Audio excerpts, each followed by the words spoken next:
नमस्कार दोस्तों, स्वागत है आप सभी का आपके अपने YouTube channel learning with DC पे। लास्ट वीडियो में हमने बात की थी विकास का सिद्धांत और शेष अवस्था से संबंधित प्रीवियस ईयर क्वेश्चंस के बारे में, जो कि रीट मेन एग्जाम 2023 के हिसाब से भी बहुत ज़्यादा इंपॉर्टेंट है और बाकी सेकंड ग्रेड और बाकी जितने भी टीचर भर्ती हैं उनमें भी समान रूप से उपयोगी होंगे।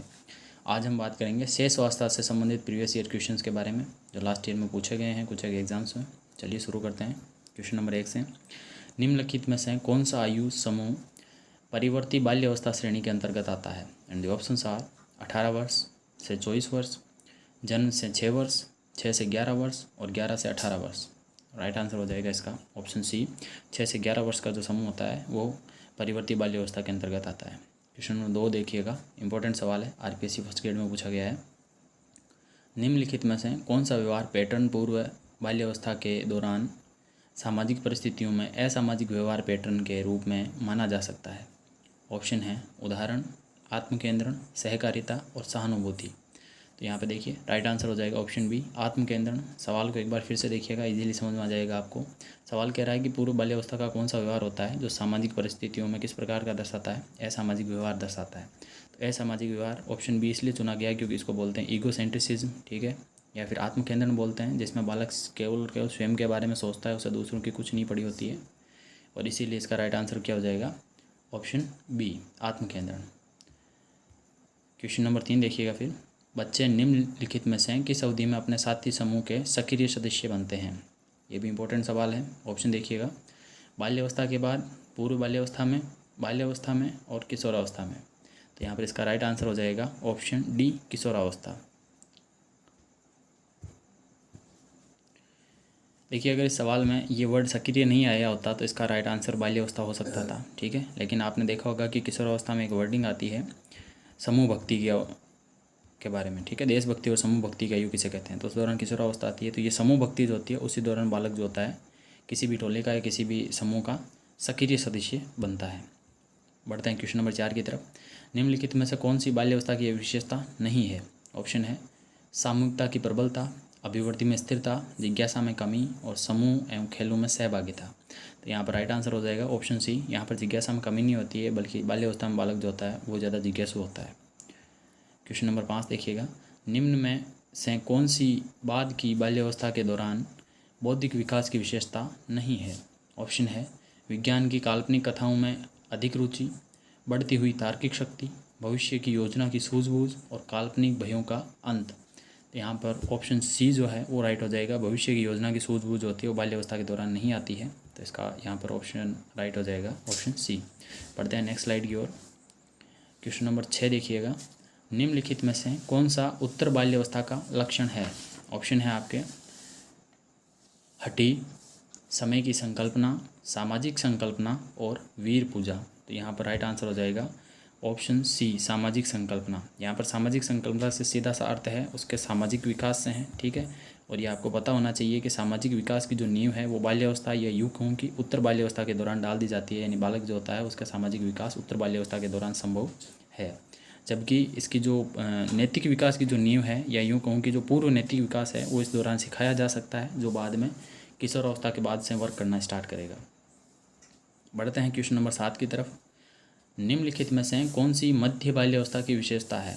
एंड द ऑप्शंस आर, अधिगम मुख्य रूप से संवेदी एवं चालक गतिविधियों द्वारा घटित होता है, शारीरिक वृद्धि एवं विकास बहुत तेज गति से होता है, अमूर्त रूप से सोचने तथा वैज्ञानिक तर्क का प्रयोग करने की योग्यता विकसित होती है, बच्चे तार्किक एवं मूर्त रूप से सोचना प्रारंभ कर देते हैं। इसका राइट आंसर हो जाएगा ऑप्शन डी जो है वो मध्य बाल्यावस्था की एक अच्छी विशेषता के रूप में गिनी जा सकती है। देखिए अमूर्त चिंतन वाला तो होगा ही नहीं, क्योंकि अमूर्त जो होगा वो तो किशोरावस्था में आ जाएगा।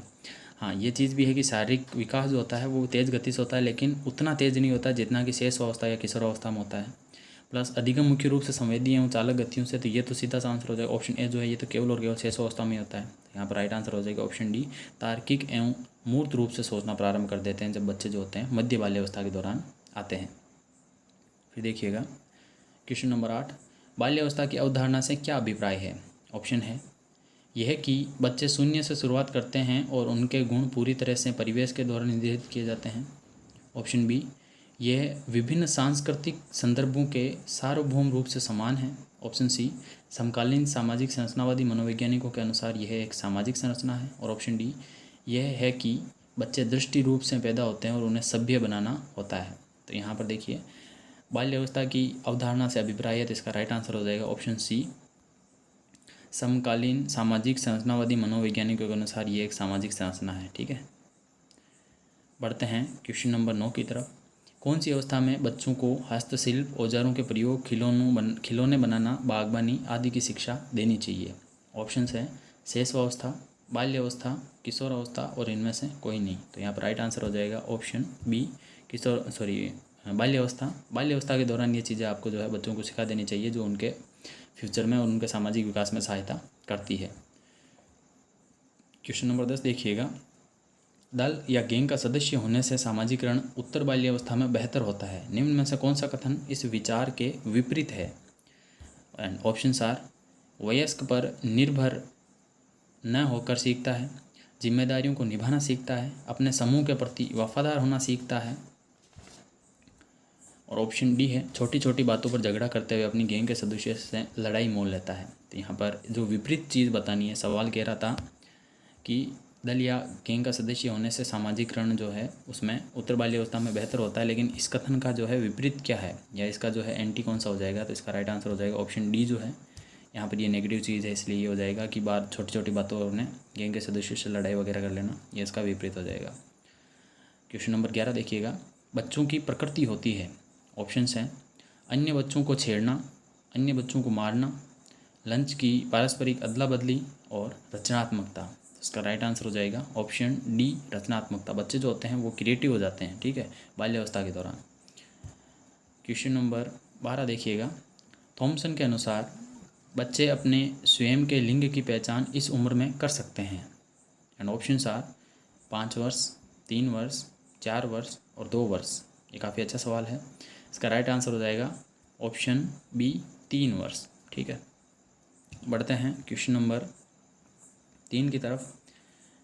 डैश डैश डैश अवस्था को क्वेश्चनिंग एज के साथ गैंग एज भी कहा जा सकता है। एंड दी ऑप्शंस आर किशोर अवस्था, वयस्क अवस्था, प्रारंभिक बचपन और पश्च बचपन। इसका राइट आंसर हो जाएगा जो पश्च बचपन होता है, या यूँ कहूँ कि किशोर अवस्था शुरू होने के जस्ट पहले का जो काल होता है, वह संधि से थोड़ा सा पहले का काल, ये क्या कहलाता है? ये क्वेश्चनिंग एज कहलाता है और साथ ही साथ गैंग एज भी कहलाता है। बच्चे टोली बनाकर रहना पसंद करते हैं, तो ये बस बचपन इसका राइट आंसर हो जाएगा। क्वेश्चन नंबर 14 देखिएगा, जिन घरों में माता पिता और बच्चों का संबंध अच्छा होता है वो बच्चे डैश डैश होते हैं। ऑप्शंस हैं दूसरों के प्रति असहिष्णु, आवेगी जिसको इम्पल्सिव बोलते हैं, कमज़ोर बौद्धिक नियंत्रण प्राप्त करने वाले, और सामाजिक भागीदारी में सफल। तो इसका राइट आंसर हो जाएगा जिन घरों में वातावरण अच्छा मिलता है बच्चों को, वो सामाजिक भागीदारी में भी सफल होते हैं, या यूँ कहूँ कि उनका जो सामाजिक विकास होता है वो बेहतर होता है बाकी बच्चों से। ठीक है, बढ़ते हैं क्वेश्चन नंबर 15 की तरफ। आज का लास्ट सवाल, सामाजिक समझ में अत्यधिक कमी बाल्यावस्था के किस विचार में सामान्य है? ऑप्शन है आपके डिसलेक्सिया, डिस्कैल्कुलिया, ADHD जिसको बोलते हैं ध्यानाभाव एवं अति सक्रियता विकार, और ऑटिज्म। तो इसका राइट आंसर हो जाएगा ऑप्शन डी, ऑटिज्म जिसको बोलते हैं आत्मविमोह। इसमें बालक जो होता है वो शर्मिला हो जाता है, ठीक है, और शर्मिला होने की वजह से क्या होता है, उसमें सामाजिक विकास जो होता है अच्छे से नहीं हो पाता, या यूँ कहूँ कि यह बालक जो होता है वो सामाजिक नहीं होता है, असामाजिक होता है। इसलिए इसका राइट आंसर हो जाएगा ऑप्शन डी। कल के वीडियो में दोस्तों जो क्वेश्चन नंबर 15 था उसमें थोड़ा सा करेक्शन है। एक्चुअली उसने मैं लिख दिया था कि जीवन का अनोखा काल वर्ड होना चाहिए था, तो उसमें मैंने जीवन का अनोखा काल की जगह वहाँ पे उसको करेक्ट कर लेना, आपको वहाँ पे लिख लेना आपको सीखने का अनोखा काल। ठीक है, जीवन का अनोखा काल तो होता है बाल्यावस्था, जबकि सीखने का अनोखा काल जो होता है वो होता है शैशवावस्था। और सीखने का अनोखा काल शैशवावस्था को कोल व ब्रुश ने बताया था। ठीक है, तो उसको करेक्ट कर लेना।